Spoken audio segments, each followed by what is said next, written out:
అధికారులు సిబ్బంది గ్రామాల్లో ఉండాలి. వీడియో కాన్ఫరెన్స్లో మంత్రి సీతక్క కీలక ప్రకటన.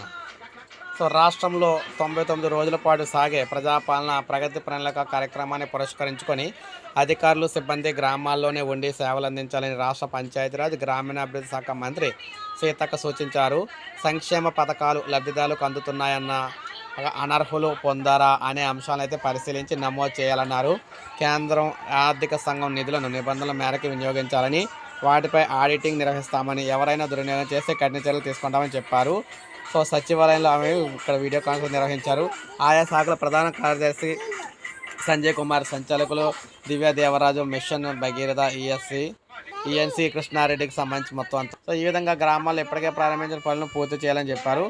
మొత్తం మీద అధికారులు అందరూ కూడా గ్రామాల్లో ఉండాలని చెప్పేసి కార్యక్రమం పూర్తయ్యే వరకు చెప్తున్నారన్నమాట. 90 రోజుల పాటు ఈ కార్యక్రమం అంటే 90 రోజుల పాటు అధికారులు అందరూ కూడా సిబ్బంది గ్రామాల్లో ఉండాలని చెప్పడం జరిగింది. ఇది మనకి తెలంగాణ ఉద్యోగులకు సంబంధించి ఒక కీలక అప్డేట్ అనమాట.